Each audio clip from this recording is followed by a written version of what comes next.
So Gal has a wedding a couple weeks ago. We talked about it on our show. There was no mandate for masks. She invited 200 people. People showed up. And then, of course, it turned into what you considered a super spreader. I think about 16 or 17 people got sick. She came out and said a couple of days later, after she found out people got sick, and again, I don't think she was sticking the finger in their face, but she was like, listen, I'd do it all over again. I'd get married all over again. And her guests were like, hey, yo, I'm over here throwing my guts up. Thanks for bringing that up. Probably not the best thing. So people are trying to figure out how to have these get-togethers. And again, if you're having a get-together and there's no mask mandate and you're not vaccinated, you don't care, then it doesn't matter. Right. That's true. You're not going to tell someone who is vaccinated you're not welcome. Right. Okay. But for people who are vaccinated, and that's the majority of us, 80% of us got at least one shot. And by the way, congratulations to Alabama. I want to know what happened. I still want to know. It's got more people to be vaccinated here. How do you go about doing this? And it's interesting because there was a great story last night. I think it was on NBC Nightly News or Fox or something like that. They were talking about how we navigate through this life of ours of vaccinated, unvaccinated, masked, unmasked, and how we get around. A lot of people are 86 and some friends that they've known for years because they're not vaccinated. I love you. I still want to be friends with you, but I can't be around you. We're not going on our monthly vacation or our yearly vacation, or we're not coming over to your house because you have your rules, I have my rules, and that's the way it is, and I hope we can get past this. And that's okay. And most people, they're like, screw you. Okay, fine. And you hope it doesn't, irreparably damage relationships, and it probably would. Again, in most cases, the one that's going to be pissed off is the unvaccinated person, because the vaccinated person could care less. Because no one's not inviting a vaccinated person to their wedding. Although I'm sure there is one. But just on principle. Yeah. I'm sure there is. I can't believe you're making them do that. You're not invited to my wedding. So this psychologist, and I love reading other psychologist stories. You are always you're the top of that. You can. No. I wish someone would reach out to me on this one. This is first thing is, don't judge someone's vaccination decision. People are free to make their own choices. You made yours regarding the COVID-19 vaccination. Someone else, however, may take a different approach. At the end of the day, we take our own path. People don't want to be judged on their choice. So that's the first thing. Just because someone's not vaccinated, you want them to come to your party, get past it. You made your choice. I made my choice. Now let's move on. Avoid confrontation. It's your right to set the ground rules for your event. It's your event. Yeah. Don't be a jerk about it. Right. Yes. Think about how you could say something. Use your words in a kind, respectful manner. Be a human being. You've been saying this forever. Just be a human being. You may get questions as to why you decide to require a vaccination to score a party hat. If you want to have that conversation, suggest offering viewpoints without questioning someone else's choice. For instance, share your concerns about potentially exposing at-risk relatives to COVID-19 or the growth of emerging coronavirus, such as the more contagious Delta variant. Tell your story and explain why it's important to you. Yeah. Hey, listen, I'd love for you to be at my party, but I got to keep it safe around here. I've got a special needs kid. I got my grandmother coming over here, and I just don't want any drama. Yeah. So I love you, but if you're not vaccinated, then there's no reason to become the Lord of vaccination. Stand behind your request. Prior to 2020, the idea of inquiring about someone's vaccination status seemed unimaginable. It might feel odd to make a party invitation contingent on a person's handling of their healthcare decision, but know that you're not alone in asking the question. Online invitation companies report many party throwers requesting vaccination information on proof of negative COVID-19 tests from guests as part of the invitation process. Yep. As the person doing the party, you get to choose. That's the power you have. Decide the rules and stand by them. Don't change. Don't go, well, it's my brother. And he didn't want to get the vaccination, but he really needs to be here. I mean, then you're not. Go ahead. What's really interesting is when they're a major part of the party, like the best man. Yeah. If you've got your brother going to be the best man, but he's like an anti-vaxxer, then you need to make that choice. Okay? Say, listen, that's the thing. If you feel, look, if you're vaccinated, you got vaccinated for, well, I can think of a scenario. I was going to go strong. I can think of a scenario the way you've described it. Some people getting vaccinated just because. I'm hearing a lot of that. I'm not ready, and I'm like. Okay, but they are finally getting vaccinated. And I can see people who get vaccinated just because, and they sort of don't really believe in this. It's not really that bad. Maybe they had pressure from work or whatever. Those are the ones I could see having the wedding with the best man. It's almost like they're looking for a reason. You know what it is, Josh? They're 4-year-olds. Which ones? The people that are waiting. Yeah. And this is the reason. They want to be the ones to get the vaccination on their accord. They don't want to be told. 4-year-olds don't want to be told to put their toys away. But when they put their toys away on their own, they feel good about it. They're like, my 14-year-old this is classic. He will not do anything. If we make him do something, he won't do it. He's got to want to do it on his own so he can tell everyone I did it on my own. And this is what the vaccination is. And this is the biggest. I decided to get a vaccination. They feel good about themselves. I did it on my own accord. No one made me do it. I didn't succumb to the pressure of the government or to my friends or to the wedding. It's a 4-year-old, right? I totally get it. I mean, it's and his vaccinations, we don't care. I don't care why or how, you just do it.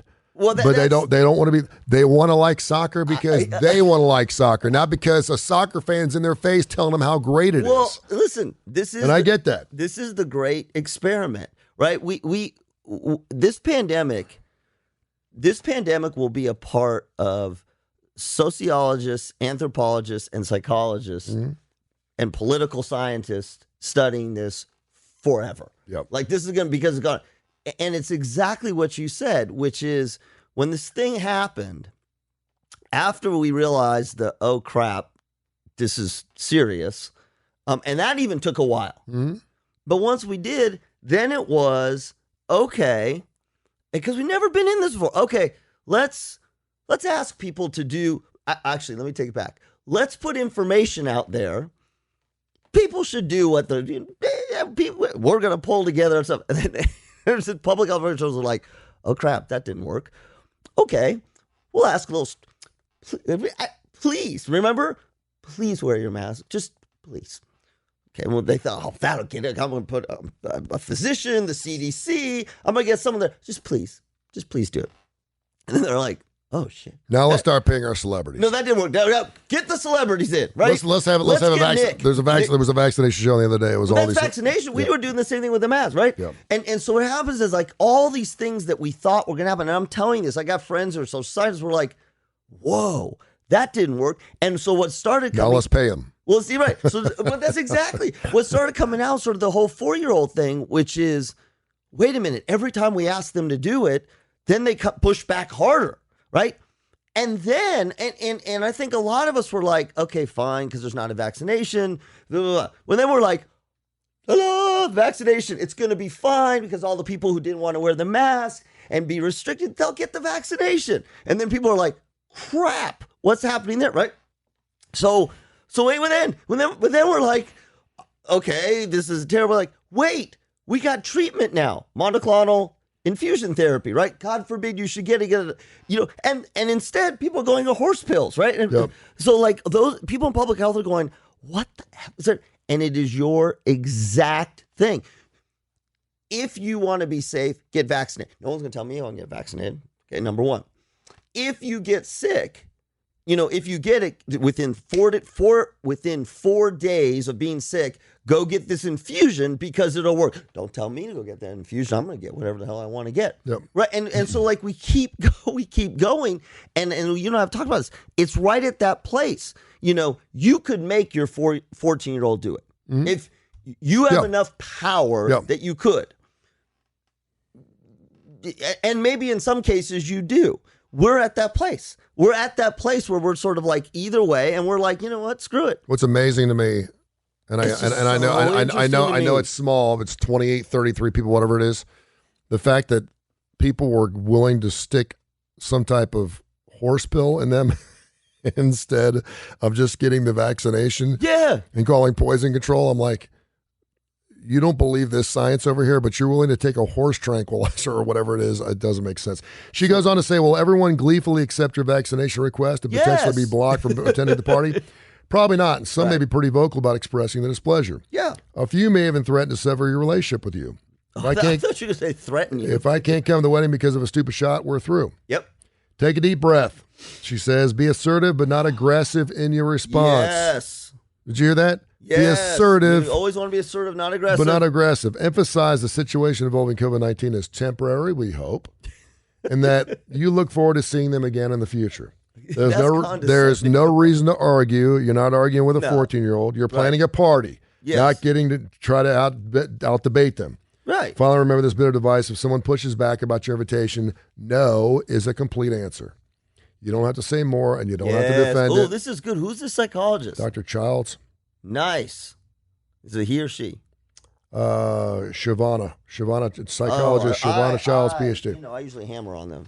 No, that was great. I mean, think about this. I always find it interesting. Right? We always find it interesting when we say something and people get very defensive about it. And particularly in this situation, this is where it gets super interesting. If you're in this situation, it's a difficult situation to be in, but it's also an interesting one. You say, we're having a party. My family's been vaccinated.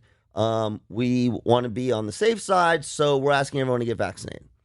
Fair enough. Right? That's it. We're just asking everyone to be vaccinated. That's it. And the people who are not vaccinated, some may say, well, yeah, I get it. And, this is important enough to me for whatever reason. I was planning to go get it, and now I'll go get it. I was sitting on the fence. I'll go get it. Then you have another group of people that will say, no, I'm not going to get vaccinated. So, and they'll say this, I'm not getting vaccinated. I understand, so I won't come. I won't go to the party. Yep. It is what it is, right? Mm-hmm. It's the ones that get irritated and irate. I can't believe our friendship is contingent on this. That if it's me, and this is where Jules is holding me back, because if it's me, I'm going after your throat. It is our friendship, and this, but it speaks for itself.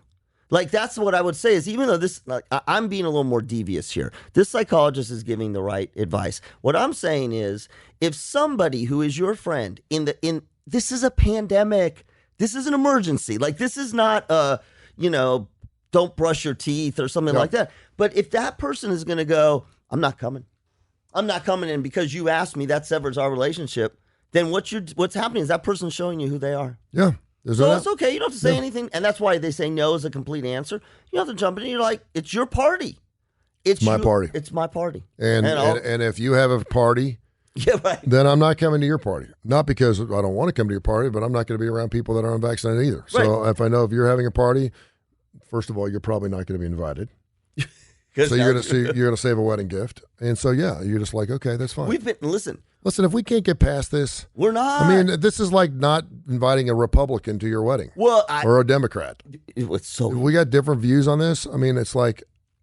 But you see what I see? This is the part I think is so interesting is we have different views. I think all day long we can have different views. My view on the economy, which may be different than your view on the economy, or my view on.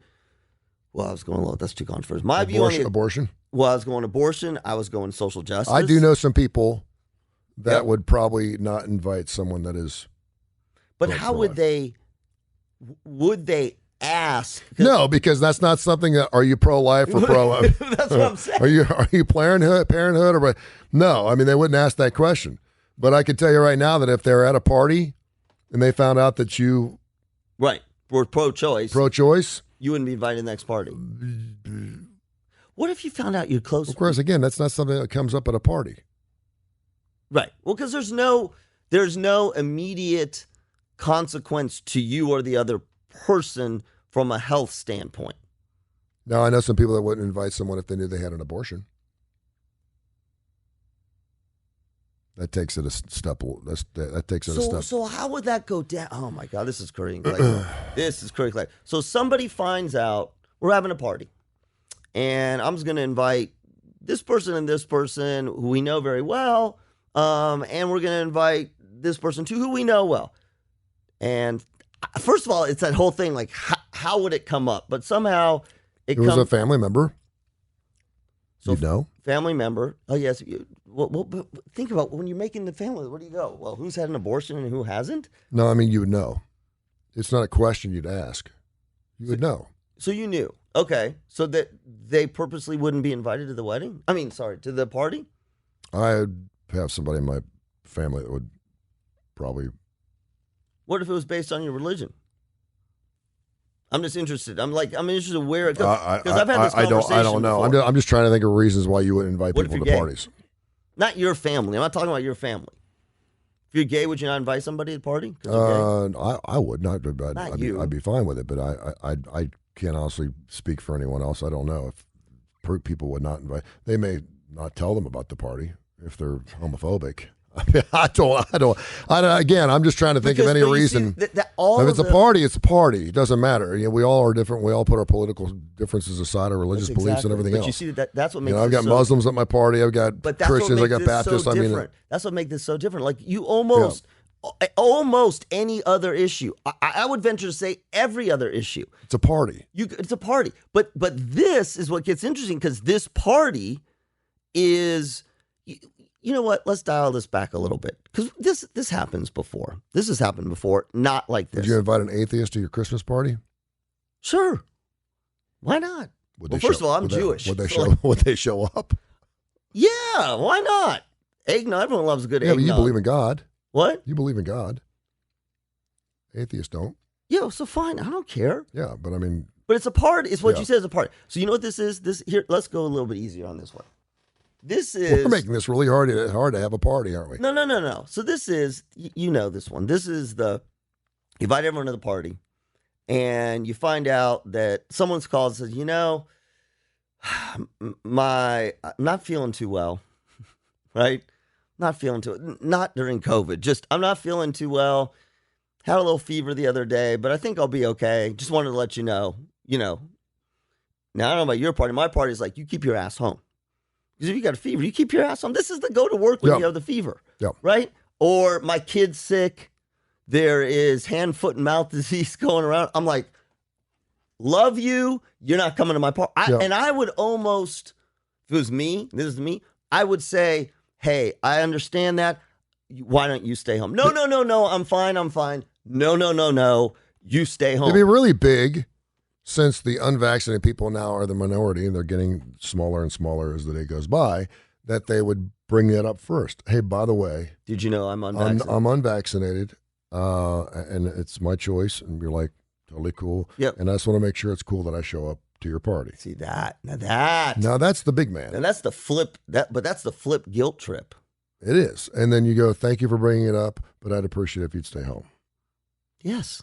I don't know why this is so hard. But the thing is unvaccinated people aren't. Some unvaccinated people are showing up and not telling people. They're telling they're vaccinated. Hell, people are stealing these cards. Okay, well, think about what you're doing. You're not doing it so you can get into the concert or get into your favorite restaurant. You're not.